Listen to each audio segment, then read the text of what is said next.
Hello guys, welcome to my YouTube channel.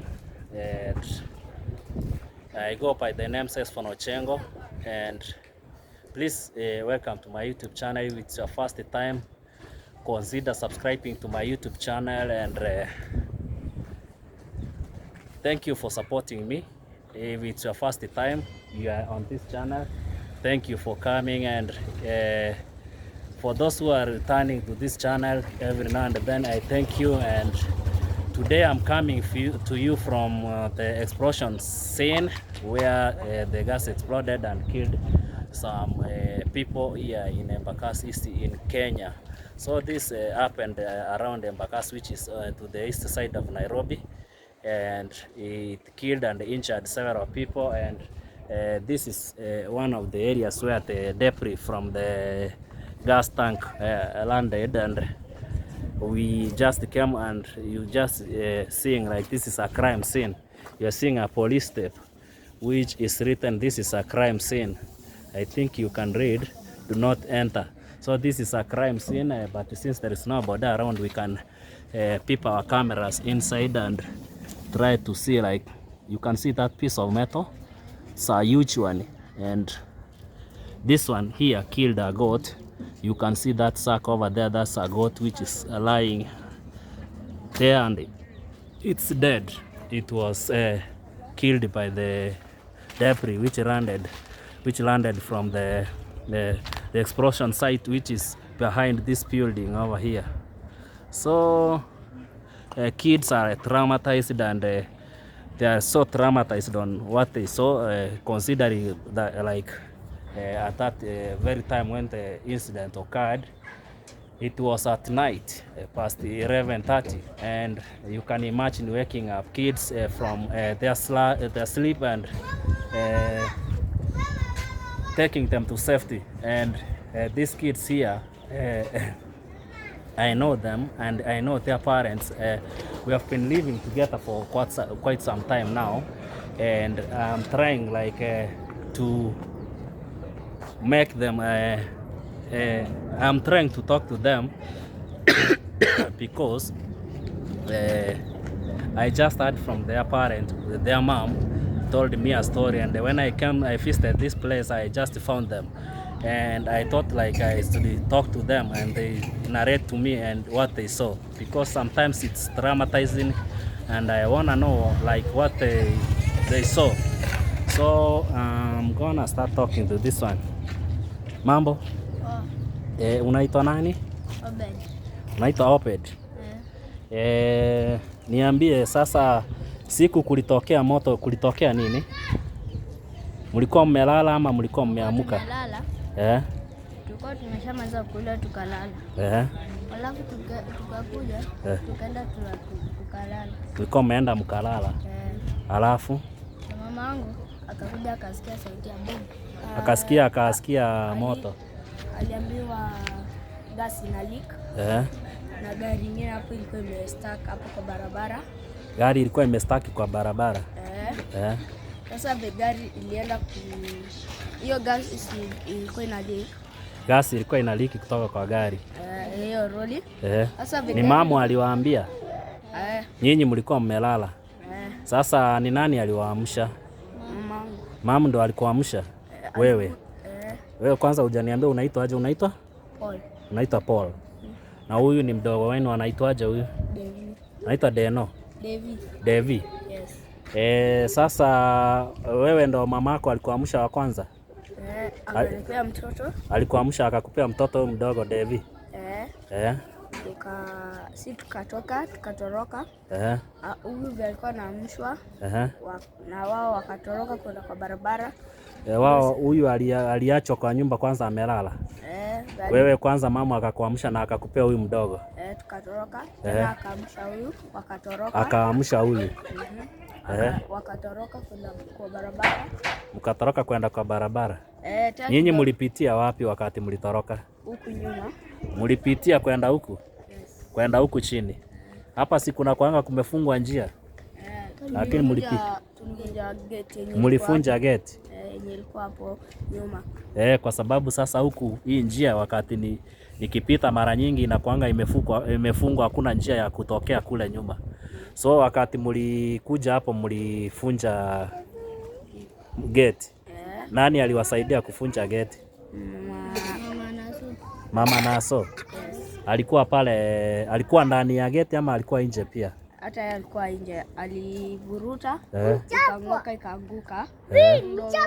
Tukatoroka ile gate ya kwanza huko. Gate ya kwanza side ingine. Tena mlipuko ingine ikalipuka. Mlipuko ingine ikalipuka ikapata? Mama Nasoka anatoroka pale kwa gate ile huko nyuma. Sasa yeye ilimpata? Ilimpata. Aliumia? Aliumia, alichomeka mkono. Lakini nyinyi hamukuwa mmetokea nje wakati yeye alipatana na mlipuko? Si tulikuwa tushatoka. Yeye ndo alikuwa mwisho kutoka. Sasa nyinyi mlijificha wapi mlipuko huko wapata? Si tulitoroka, tushavuka barabara kwenda. Mlivuka barabara mkaenda ile side nyingine ya barabara. Okay. Sasa wakati huo ni wewe peke yako na huyu mtoto mdogo? Ndo na mamu hayuko saa hiyo? Mamu mmemwacha nyuma? Wao ndo walitoroka, wakapitia huku wakaenda sasa. Sasa wewe wakati ulitoroka mpaka ukafika wapi? Tukafika pipe. Mlifika pipeline? Ndo saa hiyo mnatoroka, ulikuwa wewe peke yako na mtoto ama kuna watu wengine mlikuwa nao? Na watu wengine walikuwa wanatoroka hata wao. Hao watu unawajua? Huko unawajua? So umeenda na huyu mpaka mkaenda pipeline mliingia kwa mtu ama mlikaa nje kwa barabara tu? Mlikaa kwa barabara. Ndo mama mwingine akatusaidia. Akatusaidia simu, tukapigia babangu. Babangu na yeye akaambia mamangu akaambia na yeye akaomba simu kwa rafiki yake. Akawapigia. Akapigia babangu. Babangu akamwambia pali tuko. Na wakakuja na hawa. Na wewe Obed? Wewe umeniambia wewe ni Obed. Wewe wakati hawa Paulo alikuwa anaamka, wakati Paulo alikuwa anaamka, wewe ulikuwa wapi? Ulikuwa umelala ama ulikuwa unasikia? Nilikuwa nimelala, sikuwa nisikia hiyo sauti. Yes, ulikuwa umesikia mlipuko. Nani alikuamsha? Mamangu. Mama wakati alikuamsha ulikuwa umevaa nguo? Ama halafu kuliendelea nini? Tukatoka nje. Tukakuja hapa nje. Tukaona kina Paulo ameshaenda. Mkapata hawayuko. Na nyinyi mkaenda hii direction. Tukaenda huko. Ina maana wakati mlienda hivi. Mkakata kona, mkaanza kupanda na barabara. Alafu tukakata kona tukaenda hivyo. Mkaenda kwa barabara ile magari zinapita nyingi. Mlipita hivi kwa kanza na mkapanda kwenda kwa kanisa Deliverance. Ama mlienda wapi? Tulipita tu hii barabara. Tukapita hii barabara iko hapo. Tukapita. Tukaenda. Na moto ilikuwa inatufuata. Moto ilikuwa inawafuata? Tukakata kona. Tukaenda hiyo kona. Ile pali tunapitia. Mkafuka reli. Tukaenda. Tukaenda sasa tukaanza kupita ile njia hivi. Mkaenda raunda? Tukaenda. So mlikuwa mnapanda. Mlienda mkapata kina Pau. Saa hiyo mama alikuwa amepigia Pau, amesikia mahali Pau yuko. Alikuwa amepigia dadi akamwambia kina Pau wako huko nini? Pipeline. So wewe wakati ulisikia huo moto ulistuka? Tukakimbia sasa. Wakati ulikuwa unatoroka ulikuwa umevaa viatu? Hukuwa na viatu mguuni? Sikuwa na viatu. Nilipata zingine chini. Ulipata zingine hapo chini ukarokota tu? Ukavaa? Okay. Sasa tukaenda kwa anti yangu. Nikapia anti yangu nini? Ukampea? Nikapia mamangu hizo viatu. Akavaa. Ilikuwa kubwa. So silikuwa kubwa? Akavaa. Na hata mama yeye pia hakuwa na viatu? Akavaa. Tukaenda sisi mguu tupu. Ilikuanga mimi, Lewe, Pau na Jueli na anti yangu. Ah. na uncle yangu. So mulienda mkalala wapi? Kalala kwa aunti yangu. Mulienda mkalala kwa aunti yenu? Huko huyo aunti yenu anakuanga huko pipeline ama? Au aunti yenu anakuanga iko wapi? Pipeline. Pipeline. So huko ndo mulienda mkalala. You can imagine you can imagine these young boys are now they are narrating the story because they scampered for safety even when their parents were not around, and this one here just helped his young brother and they ran away together. Even the mom was not around and they just ran away by themselves, the two of them. You can imagine how that is and how traumatizing that. This one here carrying the younger brother here, and they are running away by themselves, not accompanied by an adult. It's only one woman. They are saying like help them to cross here. Usually this end of this street over there, there are gates and it's closed. You can hear like there is a lady who just helped them to pull down the gate, and they escaped to the other side, because after this there is a street out there, and you can hear like when they just got outside to the other side of the road, there was an explosive, and the woman who helped them got injured, but lucky enough this one and the younger brother didn't get injured, and they escaped.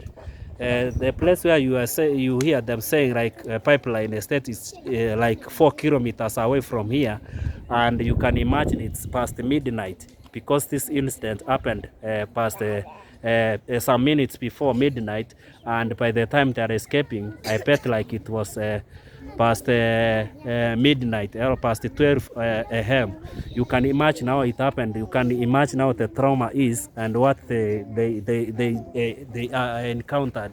So nyinyi, wewe unasema wewe ulisikia moto mama? Ni nini ili happen? Ulisikia nini? Moto ukamka na dadi kaenda.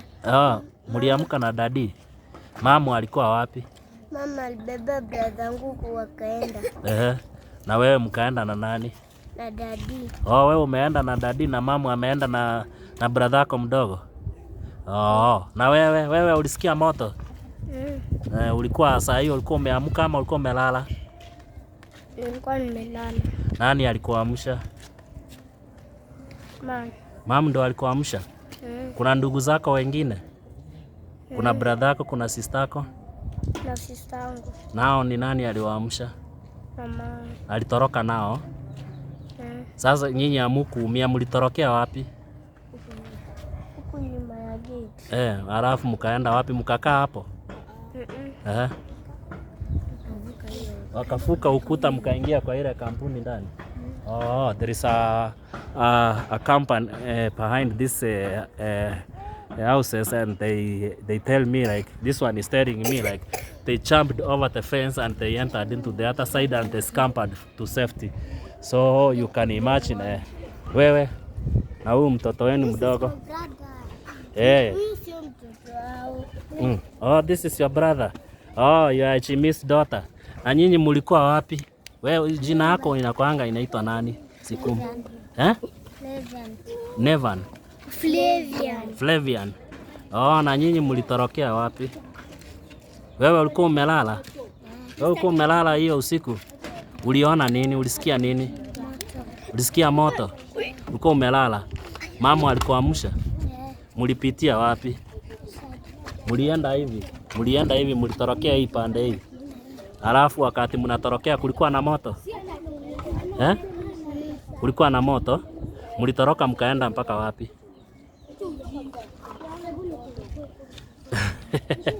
Okay. You know, like even if they don't know now to explain themselves, you can see like they are traumatized by the fire or what they saw. Like they are really traumatized because they are young kids, and they remember it was on Thursday and the following day they were supposed to go to school. It's like most of them didn't go to school that day. So you can imagine like what happened around here. So like Na wewe ulikuwa wapi mama? Unaweza nielezea jina yako? Naitwa Michelle Wanjiru. Unaitwa Michelle? Alafu wewe wakati moto ulikuwa unatokea ulikuwa wapi? Hebu tukae. Kwa nyumba nilikuwa nimelala. Ulikuwa umelala? Hebu toka hii side. Sasa wakati mlisikia moto wewe ulitorokea wapi? Mama alikuwa dad? Mama alikuwa. Yeye ndo aliwaamsha. Alafu mkatorokea side gani? Pipeline. Mlipitia njia gani? Mlivuka fence. Mliruka the fence mkaingia kwa hiyo kiwanja. Kwa kampuni alafu kuenda nje mlivuka ile side ingine. Mlitokea kwa gate hivi. So wakati mlitokea kwa gate hamukuona moto. Tuliona moto tukatoroka. Mlitoroka, mlienda wakati huo mlienda na mama? Sawa So na wewe unaitwa nani? Unaitwa Momanyi. Momanyi, ulisikia moto? Na ulifanya nini Momanyi? Ulikuwa umelala? Na wakati moto ulitokea bado ulikuwa umelala? Hukutoroka? Walikuwa wameondoka mapema. Momanyi, wewe ni mzuri. Wewe ni mzuri, nimeona wewe utakuja kuwa mtangazaji. Naona unashikashika kamera yangu sana. So that's what has happened and tunaweza kupeleka kwa hiyo mama mwenye alitusaidia. Anaishi wapi? Anaishi sasa huko. Yuko kwa nyumba saa hii? Sijui. Ni baba na sondo wako. Baba na sondo wako? Tutaenda. Wako wote sana. Na wewe unaitwa nani? Fidel. Fidel, uliona moto? Na ulitorokea wapi Fidel? Huko mbali. Ulichomwa na moto, mama ndo alikuamsha ukiwa umelala? Sawa. Pole. Hukuchomeka lakini si ndivyo? Hujaumia mahali popote. Sawa. Wewe unaitwa nani? Fin. Unaitwa Fin? Wakati moto ulitokea ulikuwa wapi? Nilikuwa paipu. Ulikuwa paipu? Wewe hukukuwa hapa mahali moto ikichomeka? Wewe ulikuwa paipu? Jana ulienda shule? Hukuenda shule. Wewe ulienda shule jana? Hapana. Hukuenda? Kwa nini hukuenda? Kulikuwa na moto. Kulikuwa na moto? Na hamukuwa karibu hapa? Sawa. Nani ule mwingine? Ni wewe? Wewe unaitwa nani? Unaitwa? Patrick. Kafifi? Patrick. Sorry. Patrick. Okay. Patrick, wewe ulienda shule jana? Hapana. Kwa nini hukuenda? Huku kulikuwa kumechomeka. Kulikuwa kumechomeka? Nyumba yenu ilichomeka? Hapana. Haikuchomeka. Wakati moto ilikuwa inachoma nyumba ulikuwa wapi? Nilikuwa hapo na nikakimbia. Ulikuwa umelala na ukakimbia? Pole, lakini hukuumia mahali popote?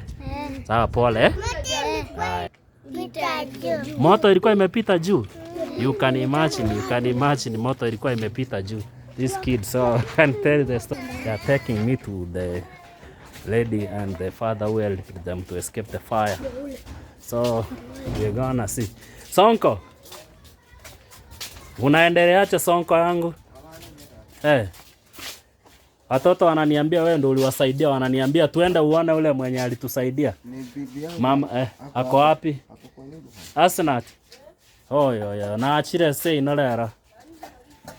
Karibu ndani tukaribia ama tu. So these kids have brought me here inside to the person who helped them to escape the fire. So we just came to see her and she's injured. The hands were burnt and we gonna talk to her and so that she tells us what happened. So we are gonna talk to her. We just came to her house and we gonna talk. So you can see how she sustained the injuries trying to help the kids, and even the legs, you can see the injuries. So as I told you, like people got injured as they were trying to run away, and that's why you can see like most people sustained injuries from the back as they were running away from the fires which exploded.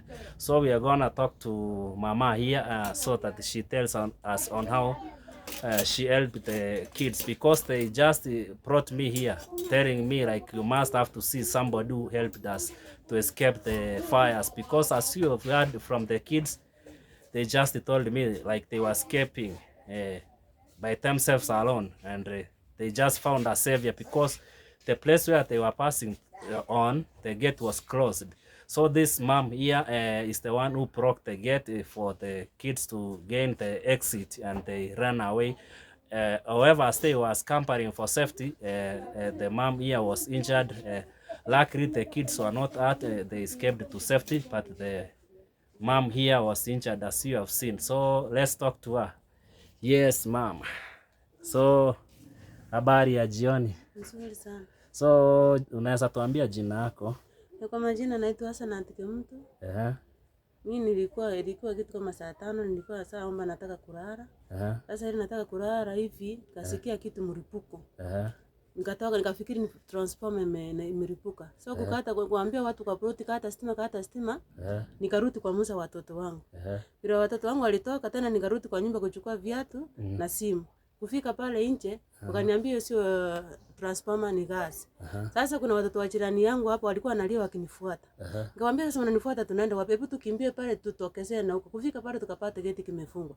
Sasa vile hiyo gas inakuja kunigonga, mimi nilikuwa nang'ang'ana na geti, kung'ang'ana nafungua geti. Sasa ilinigonga mpaka nikaa confused, nikaona nataka kunirudisha nyumba niangushe, lakini nikaomba nikamwambia Mungu usiniepushe. Sasa nikatoa hiyo mapati ya watoto wakapita. Walipita watu wengi sana. Ndio na mimi nikapita wa mwisho. Even yesterday kuna mtu alisema ulimsaidia sana kwa sababu tayari alikuwa ameungua. Alisema wewe ndio ulimfungulia gate. So as you can see like so many people have narrated their stories and they have said like this mom here helped them. Even the adults, there were those who were panicked because they could not even open the gate.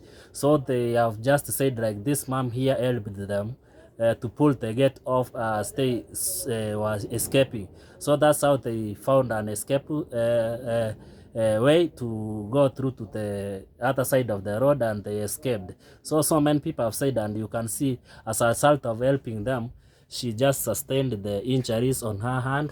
You can see she was burnt, the hand was burnt, and even the leg. So that's why like these kids, when I was talking to them, they just told me like you must have to go and see the mom who helped us. They called him like Mama Fifi or somebody. Did they say mom? Mama Anastasia. Mama Anastasia. So they just told me like you must have to go. Let's go and check if she's there. So that's how I came to this place to see Madam Asnat. I've known her. I've known this lady here. She's hardworking. I've known her. But now you see this incident as just made him not to do her work, a day in a day out work, and you can see she's injured now. She's just there and she's not working. So you can imagine how this incident has caused the damage to people's lives and the property, plus the loss of life. You can imagine on how it has happened, and even the MC was injured. Mr. Sonko, how are you? Unaweza kuja hapa uongereshe watu kidogo. So also even the father of the house wasn't spared. He also sustained injuries on his hands. You can see the scars on the hands. Tuone mkono ingine. You can see he cannot even sit down because he sustained injuries at the back and he cannot sit down.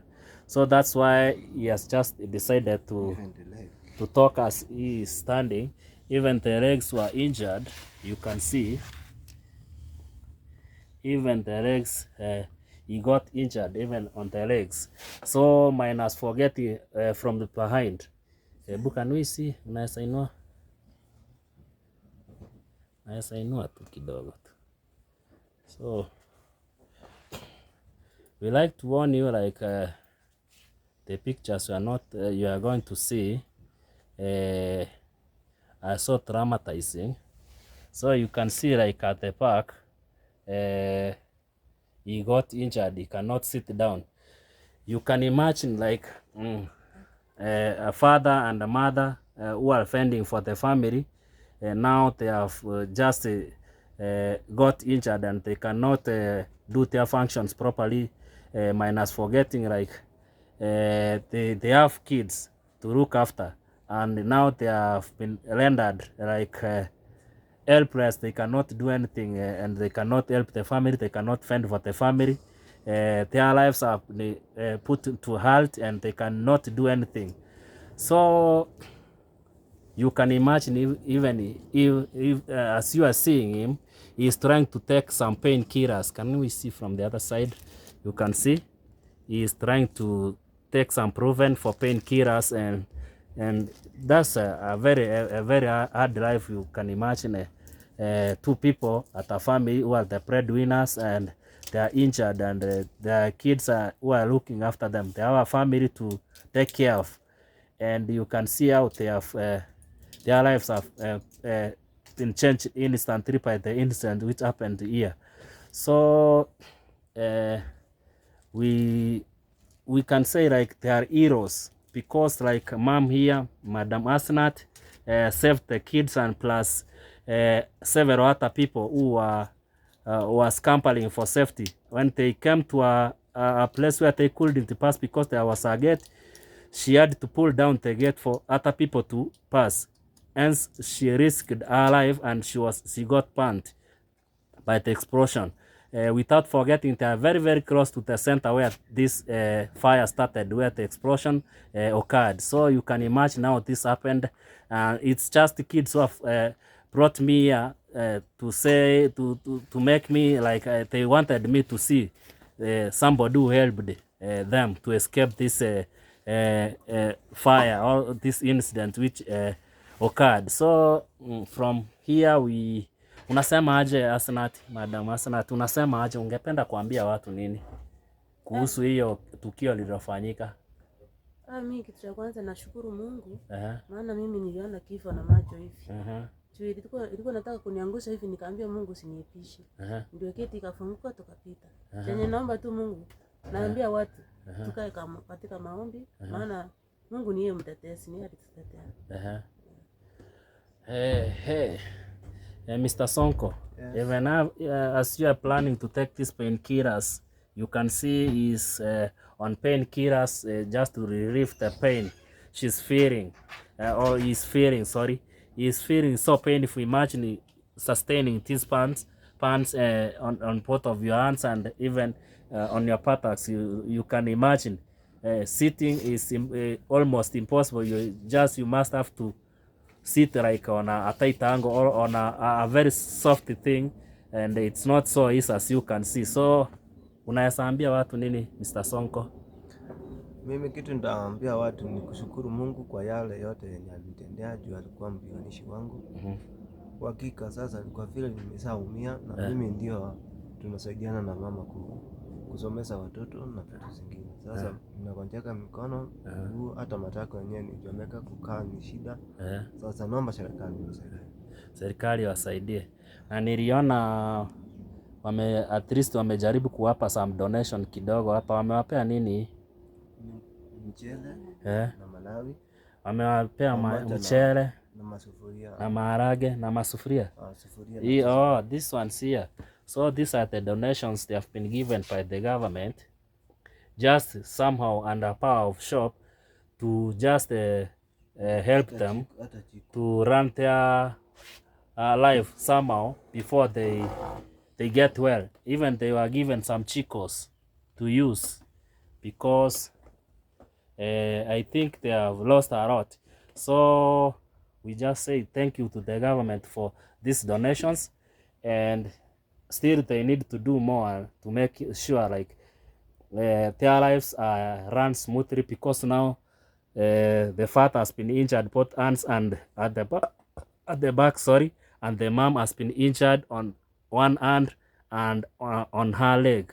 So you can imagine like what really has happened here, and we are sorry for this, and we hope in the future like the government is will make sure like people do not get injured because of this negligence of people putting gas companies on residential areas.